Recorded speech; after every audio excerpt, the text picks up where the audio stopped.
philosophy of science and Buddhism, the nature of reality, law of the universe, and Dharma. True, yet not fabricated, unreal, yet not imaginary, a discussion to sharpen wisdom, between a Muni sage and a learned scholar. Ultimate reality and form. When I first started learning, my teacher said that ultimate reality Paramatha Dhamma consists of 4 kinds: consciousness, citta, mental factors, cetasikas, matter, rupa, and nibbana. I thought I knew about consciousness and matter quite clearly, but in reality, my understanding of both was unclear. It was only through further study that I came to realize this. Even the term, ultimate reality, was unfamiliar to me, as were the terms, name and form, nama and rupa. I assumed I knew them, but I did not. As for the term, Dhamma, that we are familiar with through tradition, it generally means teachings or natural law. Paramatha Dhamma means the highest or unchanging truths, unaffected by perception. Do you understand this, my dear scholar? Scholar, I didn't understand it at first. I didn't know what the term meant. Now I understand it more clearly. The highest truth refers to the unchanging nature of ultimate reality. But what is it that makes something seem real or unreal? According to Paramatha Dhamma, only consciousness, citta, mental factors, cetasikas, matter, rupa, and nibbana are truly real. Is this correct? Muni sage, before answering, let me explain. Consciousness is the knowing nature, while mental factors arise and perish with it. They are responsible for reactions, such as when we hear the sound of a bird. Consciousness perceives the sound, and mental factors evaluate whether the bird's song is pleasant or unpleasant. This reaction is not, but is the function of mental factors. Once we understand this, we realize the mind's workings are diverse, as there are 52 mental factors and 121 types of consciousness, all interacting with 28 types of matter. Matter, rupa, as we generally talk about, refers to physical objects like tables, chairs, or cows. However, in the ultimate sense, there are only 28 types of matter, such as those related to sound, sight, smell, taste, and touch. These types of matter are interconnected, making up the material world.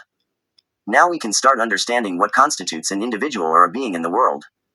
What causes us to not see reality clearly? The concepts of name and form.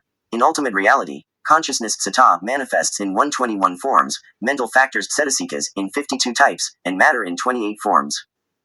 When consciousness departs from the body, it leaves an empty shell, much like a tree stump after it has been cut down. If we lack mindfulness, we remain unaware of this truth. The universe, as we see it, is subjective, influenced by our own aggregates, khandhas, and perceptions. The Buddha explained that each moment of life is constantly arising and passing away, countless times, beyond our comprehension. If you reflect carefully, consciousness arises and perishes countless times in a single snap of the fingers. The external world, rupa, arises and perishes similarly. So, what is the real self or the real world? Scholar, this is not difficult to understand. The Buddha has warned us twice. First, not to think about the Buddha's wisdom, as it can lead to mental confusion. Second, that it is a mistake to believe that a person's noble words reflect their noble mind. These teachings highlight that no one can truly understand another's mind through perception alone. Most of us are trapped in cycles of speculation, living in a world of assumptions. In reality, every individual exists in their own world of ultimate truth, Paramatha Dhamma, where every moment of life arises and passes away rapidly, with no beginning or end. But the cycle of samsara, existence in the sensual realm, the form realm, and the formless realm, can only be ended by following the Noble Eightfold Path, discovered by the Buddha. The cycle of rebirth, which is akin to a prison, is something we should fear. Being reborn as a human is rare, requiring countless lifetimes of merit. Most rebirths occur as animals, hungry ghosts, or beings in hell or heaven. The Buddha explained that even the blood we have shed in past lives would surpass the water in the oceans. The urgency to understand, this is not something to take lightly. If reborn as an animal, such as a cow or pig, one must endure unimaginable suffering, again and again, with no end. What should we fear more than this? We must study the Dhamma with diligence, take refuge in the Triple Gem, and practice to realize the ultimate truth. May my words be a cause for those without the potential to develop such potential, and for those with potential, may they increase in wisdom and faith.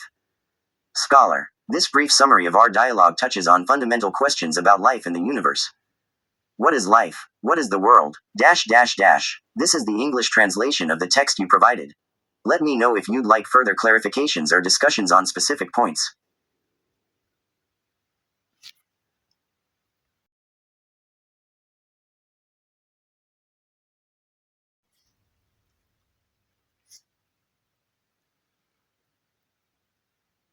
Philosophie des sciences et bouddhisme, la nature de la réalité, la loi de l'univers et le dharma. Irréel, mais non imaginaire, une discussion pour affiner la sagesse, entre un muni, sage, et un érudit. Réalité ultime et forme. Quand j'ai commencé à apprendre, mon professeur a dit que la réalité ultime, Paramatma Dhamma, se compose de 4 types. La conscience, Citta, les facteurs mentaux, Cetasika, la matière, Rupa, et le Nibbana. Je pensais connaître la conscience et la matière assez clairement, mais en réalité, ma compréhension des deux était floue. Ce n'est qu'après des études supplémentaires que j'ai pris conscience de cela. Même le terme « réalité ultime » m'était inconnu, tout comme les termes « nom et forme »,« nama » et « rupa ». Je supposais les comprendre, mais ce n'était pas le cas. En ce qui concerne le terme « dharma » tel que nous le connaissons à travers la tradition, il désigne généralement les enseignements ou la loi naturelle. Le Paramatma Dhamma désigne les vérités les plus élevées ou immuables, qui ne sont pas affectées par la perception. Comprends-tu cela, cher érudit? L'érudit, je ne l'ai pas compris au début, je ne savais pas ce que signifiait ce terme.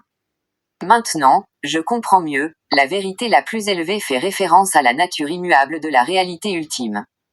Mais qu'est-ce qui rend quelque chose réel ou irréel? Selon le Paramatma Dhamma, seule la conscience, Citta, les facteurs mentaux, Cetasika, la matière, Rupa, et le Nibbana sont véritablement réels. Est-ce correct, muni, sage? Avant de répondre, permettez-moi d'expliquer. La conscience est la nature qui connaît, tandis que les facteurs mentaux surgissent et disparaissent avec elle. Ils sont responsables des réactions, comme lorsque nous entendons le chant d'un oiseau. La conscience perçoit le son, et les facteurs mentaux évaluent si le chant de l'oiseau est agréable ou désagréable. Cette réaction ne vient pas de nous, mais c'est la fonction des facteurs mentaux. Une fois que nous comprenons cela, nous réalisons que le fonctionnement de l'esprit est diversifié, car il existe 52 facteurs mentaux et 121 types de conscience, tous interagissant avec 28 types de matière. La matière, Rupa, telle que nous en parlons généralement, fait référence à des objets physiques comme des tables, des chaises ou des vaches. Cependant, dans le sens ultime, il n'y a que 28 types de matière, tels que ceux liés au son, à la vue, à l'odorat, au goût et au toucher. Ces types de matière sont interconnectés et constituent le monde matériel. Maintenant, nous pouvons commencer à comprendre ce qui constitue un individu ou un être, et le monde.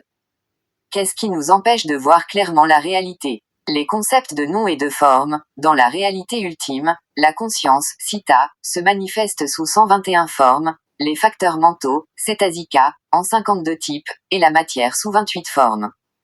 Lorsque la conscience quitte le corps, il ne reste qu'une coquille vide, semblable à une souche d'arbre après qu'il a été coupé.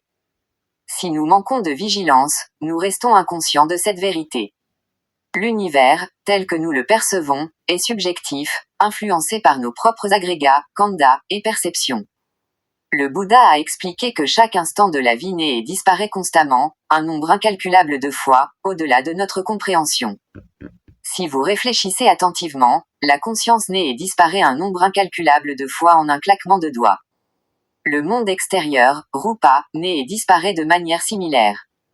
Alors, qu'est-ce que le vrai soi ou le vrai monde? L'érudit, ce n'est pas difficile à comprendre.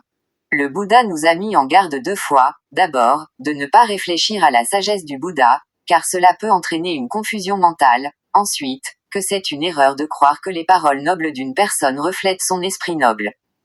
Ces enseignements soulignent que personne ne peut vraiment comprendre l'esprit d'autrui uniquement à travers la perception. La plupart d'entre nous sommes piégés dans des cycles de spéculation, vivant dans un monde d'hypothèses.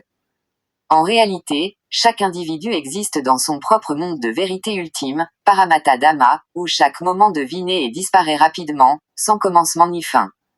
Mais le cycle du samsara, l'existence dans le monde des désirs, le monde de la forme, et le monde sans forme, ne peut être interrompu qu'en suivant le noble chemin octuple, découvert par le Bouddha. Le cycle des renaissances, semblable à une prison, est quelque chose dont nous devrions avoir peur. Être réincarné en tant qu'humain est rare, nécessitant d'innombrables vies de mérite. La plupart des renaissances se produisent en tant qu'animaux, esprits affamés, êtres des enfers ou êtres célestes. Le Bouddha a expliqué que même le sang que nous avons versé au cours de nos vies passées surpasserait l'eau des océans. L'urgence de comprendre, ce n'est pas quelque chose à prendre à la légère. Si l'on renaît sous la forme d'un animal, tel qu'une vache ou un cochon, on doit endurer des souffrances inimaginables, encore et encore, sans fin. Qu'est-ce qui devrait nous effrayer davantage que cela? Nous devons étudier le dharma avec diligence, nous réfugier dans le triple joyau, et pratiquer pour réaliser la vérité ultime. Que mes paroles soient une cause pour ceux qui n'ont pas encore le potentiel de développer ce potentiel, et pour ceux qui ont déjà ce potentiel, qu'ils augmentent en sagesse et en foi. L'érudit, ce bref résumé de notre dialogue touche aux questions fondamentales de la vie et de l'univers. Qu'est-ce que la vie? Qu'est-ce que le monde?